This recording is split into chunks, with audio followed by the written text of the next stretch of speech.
ওয়ালা তাসুবুল্লাযীনা ইয়াদউনা মিন দুনিল্লাহি ফায়াসুবুল্লাহা আদওয়াম বিগাইরি ইলম।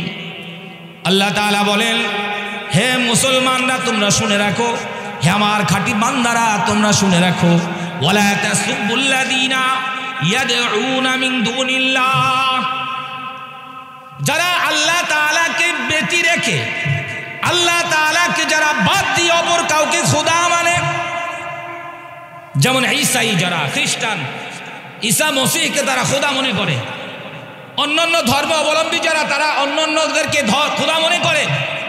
আল্লাহ তাআলা বলেন, ওয়ালা তাসুবুল্লাযীনা ইয়াদউনা মিন দুনিল্লাহ, যারা এক আল্লাহ বাদে অন্য কোন ইলার পূজা করে, অন্য কোন ইলাকে ডাকে, অন্য কাউকে প্রভু মানে, আল্লাহ তাআলা বলেন তোমরা তাদেরকে গালি দিও না, তোমরা তাদেরকে কটূক্তি করিও না, তোমরা তাদের ধর্মের ব্যাপারে কোনো ধরনের কোনো বাড়াবাড়ি করবে না। কেন করবেন? আল্লাহ তাআলা বলেন, ফায়াসুবুল্লাহা আদওয়াম বিগাইরি ইলম, তোমরা যদি তাদের খোদাকে নিয়ে বেশি বাড়াবাড়ি করো, তাদের খোদাকে যদি গালমন্দ করো, তাহলে তারাও অজ্ঞতাবশত, ভিতরে তো এলেম নাই, জ্ঞান নাই, আল্লাহ তাআলা বলেন তারাও অজ্ঞতাবশত বলবশত তোমার আল্লাহকে গালি দিবে। কেন গালি দিবে? আল্লাহ তাআলা বলেন, কাযালিকা যায়্যানা লিকুল্লি উম্মাতিন আমালাহুম, প্রত্যেক জাতি তার খোদাকে, তার আমলকে, তার কাজকে সঠিক মনে করে, আমলকে, তার কাজকে, তার খোদাকে সঠিক মনে করে। আজকে আমাদের আলোচ্য বিষয় হচ্ছে সাম্প্রদায়িক সম্প্রীতিতে ইসলামের ভূমিকা। ভূমিকাটা একটু কঠিন। সাম্প্রদায়িক সম্প্রীতিতে ইসলামের ভূমিকা। এই সাম্প্রদায়িক শব্দটা এটা হচ্ছে যারা হিন্দু, বৌদ্ধ, খ্রিস্টান, মুসলিম আছে না, বিভিন্ন ধর্মের অনুসারী, তো এদের মধ্যে পরস্পরের মুনাসাবাত, পরস্পরের মধ্যে চলাফেরা কেমন হবে, কেমন হওয়া চাই, এই বিষয় নিয়ে আজকে আমরা আলোচনা করব। আপনারা শুনবেন তো ইনশাল্লাহ? প্রিয় ভাইয়ের আমার, আজকে আমরা এমন একটি সময় পার করছি, যেই সময়ের মধ্যে আমরা যেদিকেই তাকাই শুধু মুসলমানের কান্নার আওয়াজ, বাতাসে ভেসে আসছে মুসলমানের কান্নার আওয়াজ। যদি আমরা আরাকানের দিকে তাকাই, মায়ানমারের আরাকানের দিকে তাকাই, তাহলে সেখানে বৌদ্ধরা কিভাবে মুসলমানদেরকে নিধন করছে। কয়েকদিন পূর্বে আপনারা দেখেছেন, শুনেছেন, আন্দোলনও করেছে। যদি আপনি ফিলিস্তিনের দিকে তাকান, সেখানে দেখবেন ইহুদিরা কিভাবে মুসলিমদের উপরে জুলুম নির্যাতন চালাচ্ছে।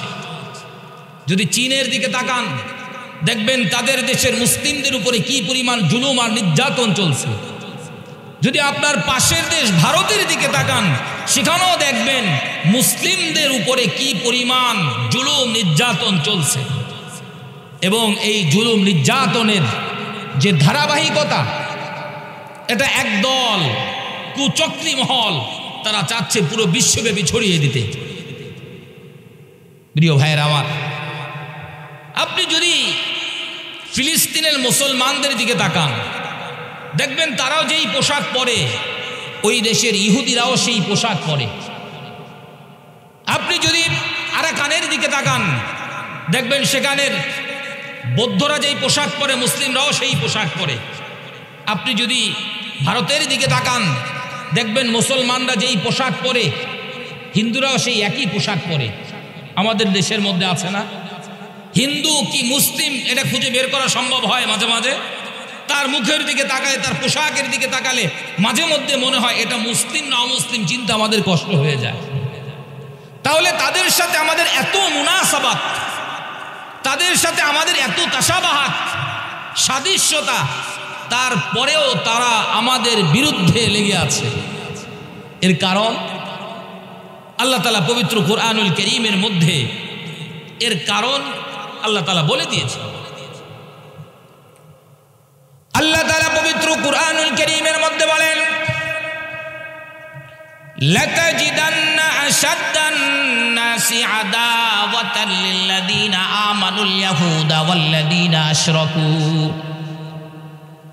লাতাজিদান্না আশাদ্দান নাস আদাওয়াতাল লিল্লাযীনা আমানুল ইয়াহুদা ওয়াল্লাযীনা আশরাকু। আল্লাহ তাআলা পবিত্র কুরআনুল কারীমের মধ্যে বলেন, হে মুসলমান সম্প্রদায়, তোমরা শুনিয়ে রাখো, তোমরা জানিয়ে রাখো, তোমরা তোমাদের পোশাক যতই পরিবর্তন করো না কেন, তোমরা তোমাদের নামের টাইটেল যতই পরিবর্তন করো না কেন, তোমরা শুনিয়ে রাখো, জানিয়ে রাখো, লাতাজিদান্না, অবশ্যই অবশ্যই, আদাওয়াতাল লিল্লাযীনা আমানুল ইয়াহুদ, মুসলমানদের সবচেয়ে বড় শত্রু হচ্ছে ইহুদিরা। কারা? ইহুদিরা সবচেয়ে বড় শত্রু।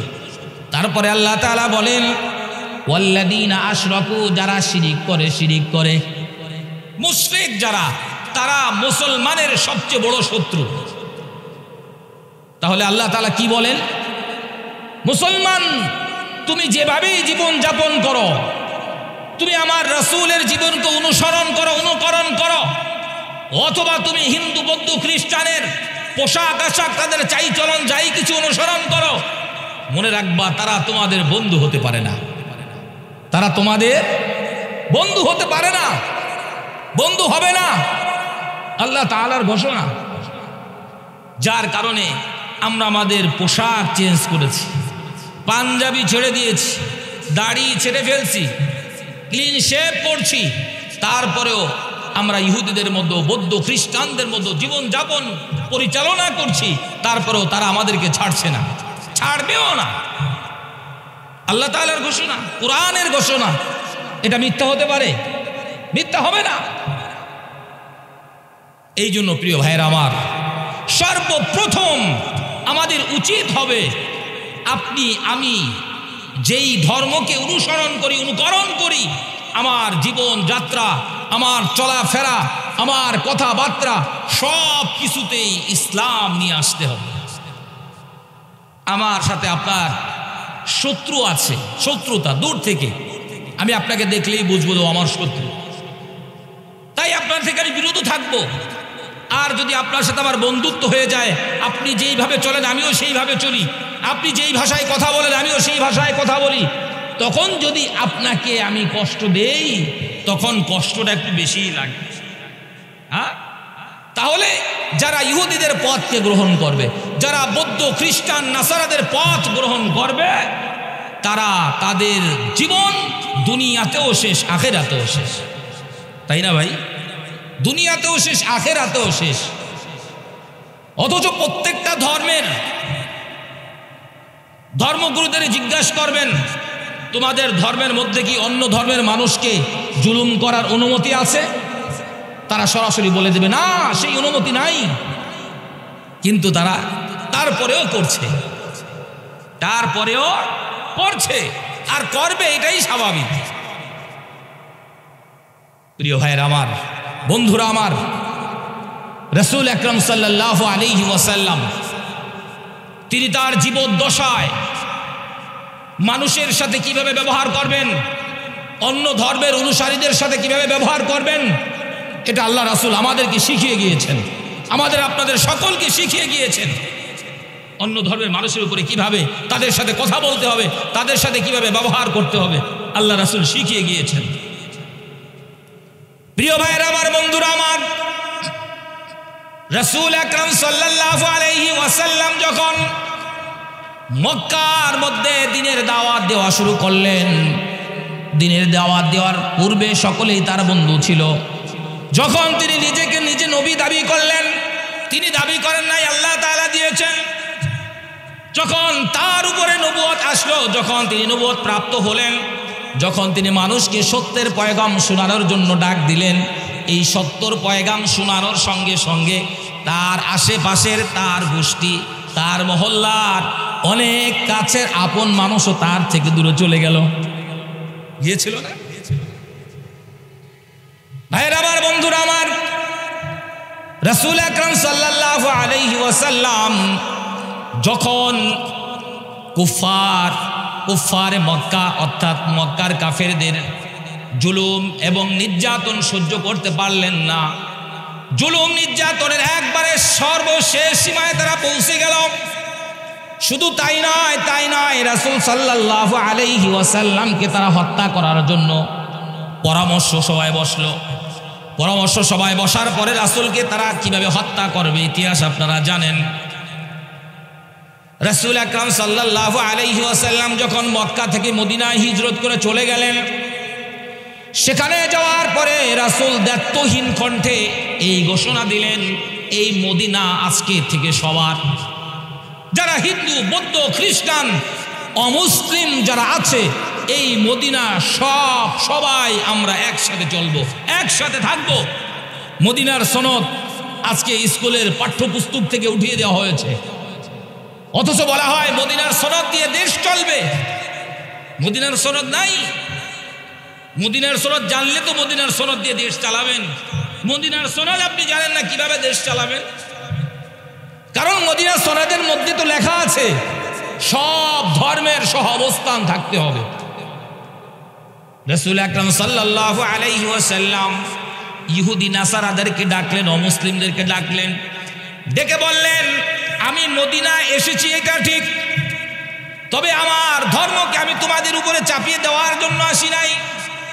তোমরা তোমাদের ধর্ম সঠিকভাবে পালন করবে, প্রয়োজনে আমরা তোমাদেরকে সহযোগিতা করব। বাংলাদেশের উলামায়ে কেরাম সহযোগিতা করে না? অন্য ধর্মের যে উপাসনা হয় সেটার মধ্যে উলামায়ে কেরাম সহযোগিতা করে না? আল্লাহ, রাসূল আকরাম সাল্লাল্লাহু আলাইহি ওয়াসাল্লাম বললেন, তোমাদের কোনো ভয় নাই, কোনো ভয় নাই, তোমাদের কারো ধর্ম উপরে কোনো জুলুম নির্যাতন করা হবে না, বরং আমি যেভাবে মদিনার বাসিন্দা তুমিও সেইভাবে মদিনার বাসিন্দা। সুতরাং আমি যতটুকু নাগরিক হিসেবে যতটুকু প্রাপ্য হব, অধিকার পাবো, তুমি অমুসলিম হিসেবেও তুমি মদিনার নাগরিক হিসেবে ততটুকুই তুমি তোমার যতটুকু পাওয়ার কথা ততটুকুই পাবে। এটা ছিল রাসূলের ঘোষণা। শুধু তাই নয়, রাসূল আকরাম সাল্লাল্লাহু আলাইহি ওয়াসাল্লাম যখন মদিনা থেকে পুনরায় মক্কা বিজয়ের পরে মক্কার মধ্যে প্রবেশ করলেন, তখনও তিনি বললেন কোনো অমুসলিমের উপরে কোনো জুলুম নির্যাতন করা হবে না। প্রিয় ভাইয়েরা আমার, বন্ধুরা আমার, রাসূল আকরাম সাল্লাল্লাহু আলাইহি ওয়াসাল্লাম এই জন্যই তাকে বলা হয়েছে রাহমাতুল লিল আলামিন। সমস্ত আলম, সমস্ত পৃথিবীর জন্য তিনি রহমত। তিনি হিন্দুদের জন্য রহমত, তিনি বৌদ্ধদের জন্য রহমত, তিনি খ্রিস্টান ধর্মের জন্য রহমত, তিনি হিন্দু ধর্মের জন্য রহমত, সকলের জন্য রহমত। প্রিয় ভাইয়ের আমার, প্রত্যেক ধর্মের মধ্যে ধর্মীয় সম্প্রীতির কথা বলা থাকলেও অনেকে সেটা ফলো করছে না, অনেকেই ফলো করছে না। আমাদের দেশের মধ্যে আমাদের হযরত উলামায়ে কেরাম যারা আছেন, তারা তাদের ধর্মীয় উপাসনালয়ে আমরা সহযোগিতা করি, বিনিময় তারা আমাদের সাথে উপর দিয়ে ভালো হাসি মিষ্টি কথা বললেও তাদের মধ্যে অন্য কিছু কাজ করে না? অন্য কিছু কাজ করে না? যদি নাই করতো তাহলে সাইফুল ইসলাম আলিফকে কেন হত্যা করা হয়েছিল চট্টগ্রামে? সাইফুল ইসলাম আলিফকে কারা হত্যা করেছে? যাদের মুখে এক কথা, অন্তরের মধ্যে বিষ। আল্লাহ তাআলা বলেছেন, লাতাজিদান্না শাদ্দান নাস আদাওয়াতাল লিল্লাযিনা আমানুল ইয়াহুদা ওয়াল্লাযিনা আশরাকু। এই মুশরিকরা সাইফুল ইসলাম আলিফকে হত্যা করেছে। প্রিয় ভাইয়েরা আমার, আমাদের দেশে আমরা কোনো ধর্মের উপরে আমরা জুলুম নির্যাতন করি না। আমাদের রাসূল আমাদেরকে সেই শিক্ষা দেয় নাই। সেই শিক্ষা দিয়েছে অন্যের ধর্মের উপরে জুলুম করার শিক্ষা কি ইসলাম ধর্ম দিয়েছে? আমাদের রাসূল দিয়েছে না? দেয় নাই। কিন্তু আমাদের উপরে আজকে যেই জুলুম আর নির্যাতনের ছক আঁকা হচ্ছে, পার্শ্ব দেশ থেকে আমাদের দেশের সার্বভৌমত্ব নিয়ে যেই চক্রান্ত করা হচ্ছে, আসলে তারা তাদের ধর্মকে সঠিকভাবে মানে না, তারা তাদের ধর্মকে সঠিকভাবে পালন করে না। মুশরিক কাকে বলে জানেন আপনারা? মুশরিক বলা হয় যারা একাধিক খোদায় বিশ্বাসী। মুসলমানের মধ্যেও এমন আছে যারা পীর পূজা করে, ব্যক্তি পূজা করে, তারা মুশরিক। সবচেয়ে বড় মুশরিক হচ্ছে, আমি তাদেরকে ছোট করছি না, হিন্দু ধর্ম যারা অবলম্বন করে কোরআনের ভাষায় তাদেরকেই মুশরিক বলা হয়েছে। কারণ তারা কখনো কোনোদিন এক খোদায় বিশ্বাসী নয়। তারা মনে করে কৃষ্ণ এক খোদা, এদিকে আর এক খোদা, ওদিকে আর এক খোদা। আবার দেখলাম ইসকনের যিনি ধরা খেয়েছেন সেও এক খোদা, প্রভু চিন্ময় দাস প্রভু, তার মানে খোদা। প্রিয় ভাইরা আমার, এই ইসকন আপনারা জানেন, ইসকন এটা একটা সংক্ষিপ্ত নাম। এর পূর্ণ নাম হচ্ছে international society for Krishna consciousness.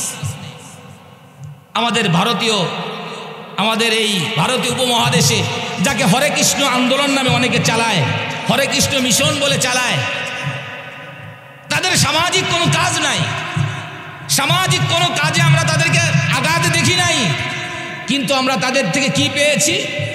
গত 2 বছর পূর্বে আপনাদের মনে থাকার কথা, বান্দরবনে যখন একজন নবমুসলিম ওমর ফারুক ত্রিপুরা যখন মুসলমান ধর্ম গ্রহণ করলো, ঠিক ওই মুহূর্তে ইসকনের এই সন্ত্রাসী বাহিনী তাদেরকে হত্যা করেছে। শুধু তাই নয়, আমাদের এই ফরিদপুরের মধ্যে মধুখালীতে এই ইসকনের সদস্যরা আপন 2 ভাইকে হত্যা করেছে। শুধু তাই নয়, কিছুদিন পূর্বে গত সপ্তাহে আপনারা দেখেছেন আমাদের একজন মুসলিম আইনজীবী সাইফুল ইসলাম আলিফকে তারা হত্যা করেছে।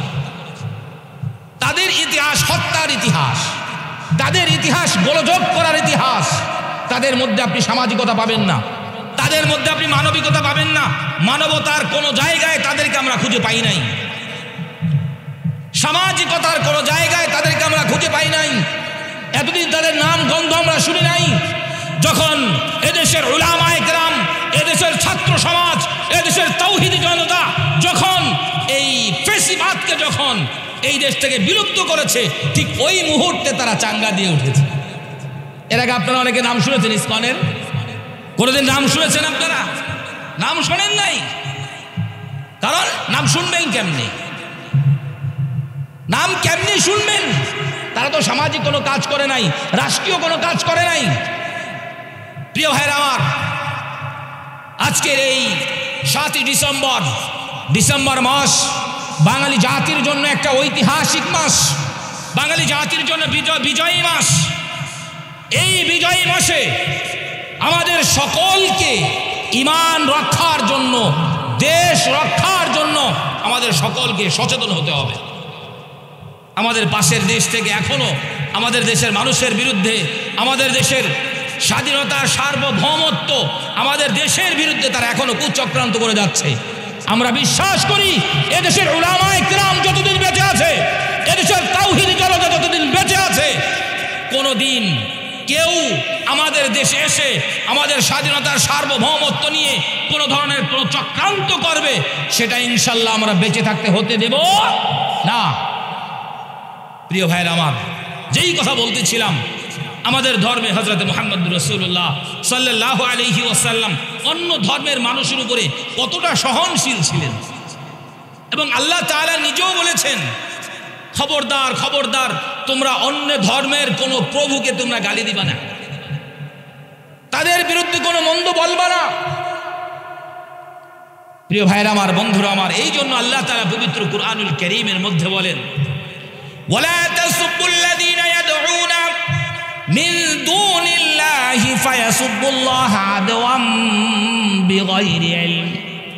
আল্লাহ তাআলা বলেন, হে মুসলমানরা তোমরা শুনে রাখো, হে আমার খাঁটি বান্দারা তোমরা শুনে রাখো, ওয়ালা তাসুবুল্লাযীনা ইয়াদউনা মিন দুনিল্লাহ, যারা আল্লাহ তাআলাকে ব্যতি রেখে, আল্লাহ তাআলাকে যারা বাদ দিয়ে অপর কাউকে খোদা মানে, যেমন ঈসাই, যারা খ্রিস্টান, ঈসা মসিহকে তারা খোদা মনে করে, অন্যান্য ধর্ম অবলম্বী যারা, তারা অন্যান্যদেরকে খোদা মনে করে।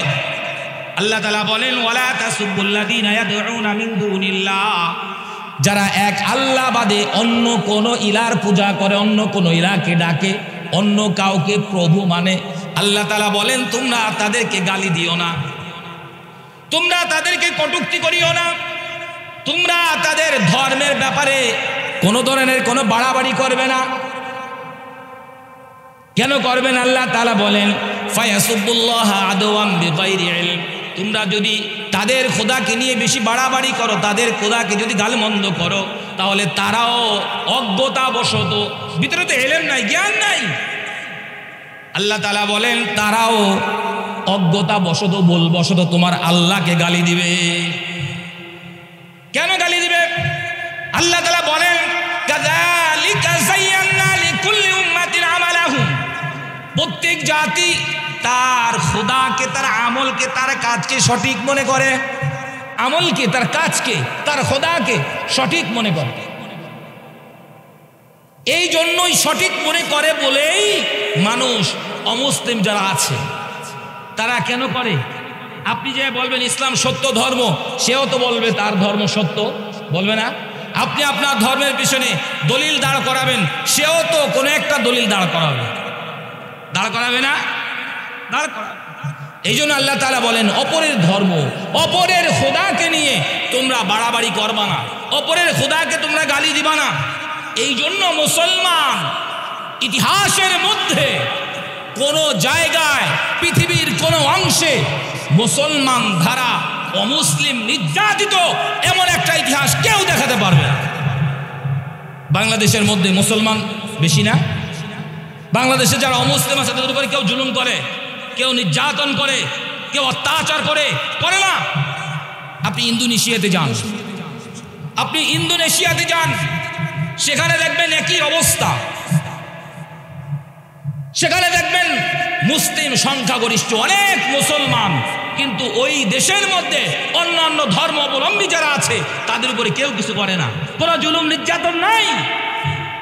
আপনি সৌদি আরবে যান, আপনি অন্যান্য জায়গায় যান, যেই সমস্ত দেশে মুসলিম সংখ্যাগরিষ্ঠ, যেই সমস্ত দেশের মধ্যে মুসলমানরা বেশি, দেখবেন ওই সমস্ত দেশের মধ্যে যারা সংখ্যালঘু আছে, এই শব্দটাও এক ধরনের কি বলে এটাকে, মানুষকে ছোট করা শব্দ, সংখ্যালঘু। আমরা সংখ্যালঘু বলি না। যেই ধর্মের লোক কম আছে তাদেরকে মুসলমানরা জুলুম করে, অত্যাচার করে, এমন একটা রাষ্ট্র, এমন একটা দেশ পৃথিবীর মধ্যে আপনি দেখাতে পারবেন না। কিন্তু পৃথিবীর মধ্যে এমন অসংখ্য অগণিত রাষ্ট্র রয়েছে যেখানে যাদের সংখ্যা গরিষ্ঠতা বেশি, যাদের সংখ্যা অনেক বেশি, তারা মুসলমানদের উপরে জুলুম নির্যাতন করছে। প্রিয় ভাইরা আমার, এই জন্য আমি মুসলিম, আমার চলা উচিত মুসলমানের মতো, যাতে করে দুনিয়ায় কিছু পাই না পাই, আখেরাতে গিয়ে যেন পাই। আপনার আমার উচিত দাড়ি রাখা, সুন্নতি পোশাক পরা। এরপরে যদি কেউ আমাকে হত্যা করে, দুনিয়ায় কিছু পেলাম না, আল্লাহ তাআলা আখেরাত আমার জন্য অনেক নাজ ও নিয়ামত রেখেছে। কিন্তু আপনি যদি দুনিয়ার মধ্যে অমুসলিমকে অনুসরণ করেন, ওই অমুসলিম যদি আপনাকে হত্যা করে, হত্যা করবেই। কারণ লাতাজিদান্না শাদ্দান নাস আদাওয়াতাল লিল্লাযিনা ইয়াহুদাল ওয়াল্লাযিনা আশরাকু। আল্লাহ তাআলা বলেন তুমি যতই বন্ধুত্ব করো না কেন, তুমি যতই বন্ধু বন্ধু বলো, তুমি যতই তাদের সাজ গ্রহণ করো, তুমি যতই তাদের সংস্কৃতি ধরে বসো, তুমি যতই তাদের ধর্মীয় অনুশাসন মেনে চলো, মনে রাখবা সে কিন্তু তোমার শত্রু। সে আমাদের শত্রু না? আরে শত্রুই যদি না হবে তাহলে আপনি তাকান না, ফিলিস্তিনের দিকে তাকান না। এদেরকে দেখলে, এদের সূরত দেখলে আপনি বুঝবেন না ইনি মুসলমান, না ইনি খ্রিস্টান, না বৌদ্ধ, না অন্য কিছু। আপনি বুঝবেন না, সূরতে দেখলে আপনি বুঝবেন না। কিন্তু মায়ের থামাইছে, পিটাপিটি বন্ধ আছে, থাকবে না, পিটাপিটি করবেই, কারণ আল্লাহ তাআলার ঘোষণা। এই জন্য প্রিয় ভাইরা আমার, আমরা আমাদের জীবনকে ইসলামের মধ্যে নিয়ে আসতে হবে। আমরা আমাদের চলার পথকে ইসলাম যেই পথে চলেছে, যেই পথে চলতে বলেছে, আমাদেরও সেই পথে চলতে হবে, সেই কথা বলতে হবে। আল্লাহ তাআলা বলেন, আল্লাহ রাসূল সাল্লাল্লাহু আলাইহি ওয়াসাল্লাম বলেন, আল মুসলিমু মান সালিমাল মুসলিমুনা মিন লিসানিহি ওয়া ইয়াদিহি।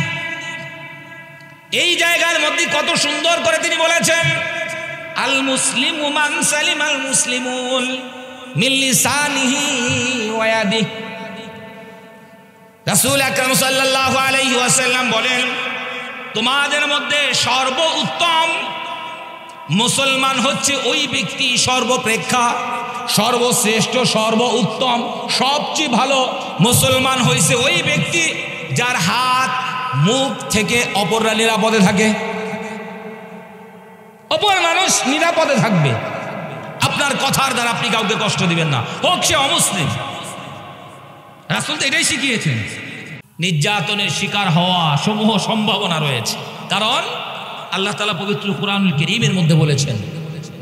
এই জন্য আমার চলাফেরা, আমি আমার সুরাত সিরাত, আমার চলাফেরা, আমার কথাবার্তার মধ্যে আমার পরিবর্তন আনতে হবে।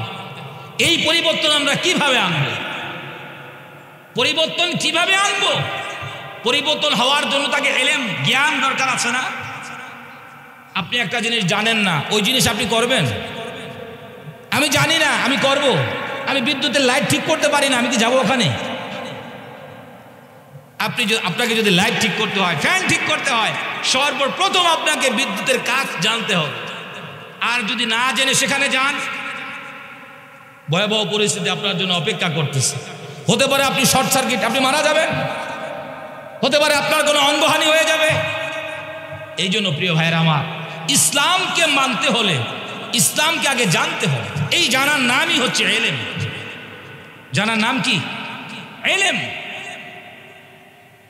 যারা জানে আর যারা জানে না, আল্লাহ তাআলার কাছেও তারা দুজন সমান না। এই জন্য আল্লাহ তাআলা বলেন, কুল হাল ইয়াস্তাউিল্লাযীনা ইয়ালামুন ওয়াল্লাযীনা লা ইয়ালামুন। আল্লাহ তাআলা বলেন, হে নবী, আপনি সকলকে জানিয়ে দিন, আপনার উম্মতদেরকে জানিয়ে দিন, ইয়াস্তাউিল্লাযীনা ইয়ালামুন ওয়াল্লাযীনা লা ইয়ালামুন। অর্থাৎ যারা জানে আর যারা জানে না তারা কখনো সমান হতে পারে না। যারা জানে আর যারা জানে না সমান হতে পারে না। আমি মাইকে বসে কথা বলতে পারি, আর একজন কথা বলতে পারে না। আর একজন খুব ভালো কাজ করতে পারে, আমি করতে পারি না। আছে না এমন? দুনিয়ার মধ্যে আছে না? আচ্ছা, এই জন্য ইলম আমাদের আগে জানতে হবে। রাসূল আকরাম সাল্লাল্লাহু আলাইহি ওয়াসাল্লাম হাদিসের মধ্যে বলেছেন, তলাবুল ইলমি ফারিদাতুন আলা কুল্লি মুসলিম। প্রত্যেক মুসলিম নরনারীর জন্য ইলমে দ্বীন শিক্ষা করা ফরজ। এই ফরজ কতটুকু? যদি দুনিয়ার হাইসিয়াত আমরা দেখি, আমাদের দেশের যে শিক্ষা পদ্ধতি, প্রাথমিক একটা স্টেপ আছে, স্তর, ওটাকে কি বলে? প্রাথমিক বিদ্যালয় বলে না? 2 নম্বরে বলে মাধ্যমিক বিদ্যালয়, বলে না? তারপরে যায় উচ্চ মাধ্যমিক, তাই তো? এই জন্য প্রিয় ভাইয়েরা আমার, ইলমের স্তর আছে। রাসূল যে বলেছেন সকলের জন্য ফরজ, এর অর্থ হচ্ছে দুনিয়ার মধ্যে চলাফেরা করতে বেসিক যে নলেজ, বেসিক যে জ্ঞান, এটা আপনার শিক্ষা করা ফরজ। দেখুন, আমাদের দেশের মধ্যে প্রথম প্রাথমিকে যারা পড়াশোনা করে তাদেরকে বিনামূল্যে বই দেওয়া হয়, বিনামূল্যে খাতা দেওয়া হয়, বিনামূল্যে এটা দেওয়া হয়, সেটা দেওয়া হয়। কারণ কি? যাতে করে মানুষ নিরক্ষর না থাকে, উম্মি না থাকে। হ্যাঁ, নিরক্ষর যাতে করে মানুষ না থাকে, এই জন্য সরকার এই পদ্ধতি গ্রহণ করে। রাসূল আকরাম সাল্লাল্লাহু আলাইহি ওয়াসাল্লাম বলেন, দুনিয়ার মধ্যে চলতে বেসিক যে নলেজটা, এটা সকলের জন্য জানা ফরজ। ওযু কিভাবে করতে হবে, এটা আপনার জন্য জানা ফরজ। গোসল ফরজ, গোসল কিভাবে করতে হবে, এটা আপনার জন্য জানা ফরজ। হ্যাঁ, কিন্তু পবিত্র কুরআনুল কারীমের একটা আয়াতের তাফসীর, এটা সকলের জন্য জানা জরুরি না। কোন কুরআনুল কারীমের কোন আয়াতের তাওয়িল সকলের জন্য জানা জরুরি না, কিন্তু কোরআনের বেসিক নলেজ সকলের জানা জরুরি। এই জন্য প্রিয় ভাইয়ের আমার, আমরা যারা আমাদের বাচ্চাদেরকে, আমরা যারা আমাদের সন্তানদেরকে শিক্ষায় শিক্ষিত করতে চাই, এখন কি মাস চলতেছে? ডিসেম্বর মাস না? এই এখন ডিসেম্বর মাস চলে না? প্রত্যেকটা প্রতিষ্ঠানে, শিক্ষা প্রতিষ্ঠানে এখন বার্ষিক পরীক্ষা শেষ, জানুয়ারি থেকে নতুন শিক্ষাবর্ষ শুরু হবে, তাই তো? আমাদের এখানে মৌলানা ইমরান সাহেব উনি আলহেরা ইসলামিক কিন্ডার গার্ডেন খুলেছে। এখানে আমি জানি না কোন ক্লাস পর্যন্ত আছে,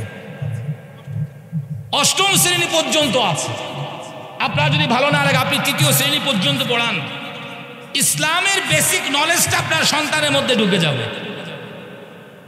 ছোট বাচ্চাদের ভিতরে একবার যেটা ঢোকে ওটা সহজে বের করা যায় না, ওটা সহজে বের করা যায় না। এটা আল্লাহ রাসূল সাল্লাল্লাহু আলাইহি ওয়াসাল্লাম নিজেই বলেছেন। আল্লাহ রাসূল সাল্লাল্লাহু আলাইহি ওয়াসাল্লাম বলেন, কুল্লু মাউলুদিন ইউলাদু আলাল ফিতরাতি ফাআবাওয়াহু ইউহাউবিদানিহি আও ইউনাসসিরানিহি আও ইউমাজ্জিসানিহি। আল্লাহ রাসূল সাল্লাল্লাহু আলাইহি ওয়াসাল্লাম বলেন, দুনিয়ার মধ্যে যত শিশু সন্তান জন্মগ্রহণ করে সব শিশু সন্তান ইসলামী ফিতরাতের উপরে জন্মগ্রহণ করে, ইসলামী ফিতরাতের উপরে জন্মগ্রহণ করে। এই সন্তানকে পিতামাতা ফাআবাওয়াহু, তার পিতামাতাই তাকে ইউহাউবিদানিহি, তাকে ইহুদি বানায়, আও ইউনাসসিরানিহি, তাকে নাসারা বানায়, আও ইউমাজ্জিসানিহি, তাকে মূর্তি পূজক বানায়, অগ্নি পূজক বানায়। এই জন্য প্রিয় ভাইয়ের আমার, ছোট বাচ্চাদেরকে একবার যেটা বুঝবেন, আপনার সন্তান যে মুসলমান, আপনি কখনো বলছেন যে বাবা আমি মুসলিম, তুইও মুসলিম হ? কখনো বলছেন? কেউ বলেন নাই। আপনার দেখা দেখি, আপনার শেখাশেখি সে শিখেছে। ঠিক তেমনই ভাবে প্রাথমিক পর্যায়ের শিক্ষাগুলো 1, 2, 3 কমপক্ষে এই সময়টা আমি মনে করি সকল বাচ্চাদের জন্য, সকল অভিভাবকদের জন্য এই সবক। সকল অভিভাবকরা আপনারা চিন্তা করবেন 1, 2, 3 মধ্যে যদি এই 1, 2, 3 পড়ার ভিতরেই ইসলামী যে জ্ঞান আপনার সন্তানের মধ্যে ঢুকবে, বাকি জীবন যদি আপনি তাকে জেনারেল লাইনেও পড়ান তার মধ্যে ইসলামী সঠিক বুঝ ঢুকে যাবে। প্রিয় ভাইয়েরা আমার, এই জন্য যে কথা বলতেছিলাম, আমরা যদি সঠিক পথে চলতে যাই, সঠিকভাবে যদি আমরা জীবন পরিচালনা করতে যাই, এই জন্য সঠিক জ্ঞানের প্রয়োজন আছে। এই জন্য আমরা সকলেই আমাদের সন্তানকে ইসলামী জ্ঞানে জ্ঞানী করব এবং অমুসলিমদের সঙ্গে আমরা কোনো জায়গায় কোনো ধরনের ঝগড়া বিবাদ সৃষ্টি করব না। রাসূল আমাদেরকে এই শিক্ষা দেয় নাই। তবে হ্যাঁ, কেউ যদি অন্যায়ভাবে কোনো মুসলমানের উপর আক্রমণ করতে চায়, এই দেশের উপর আক্রমণ করতে চায়, এই দেশকে নিয়ে যদি কেউ ষড়যন্ত্র করতে চায়, তাহলে ইনশাআল্লাহ তাওহীদ জনতা, আপনারা, আমরা, এই এলাকার যুব সমাজ, এই এলাকার ছাত্র সমাজ, এই এলাকার আলেম সমাজ, সকলে মিলে আমরা দুর্বার আন্দোলন গড়ে তুলব ইনশাআল্লাহ। আল্লাহ তাআলা আমাদের সকলকে দিনের সঠিক বুঝ আমাদের সকলকে দান করুন। সকলে বলে আমিন। ওয়া আখির দাওয়ানা আলহামদুলিল্লাহি রাব্বিল আলামিন।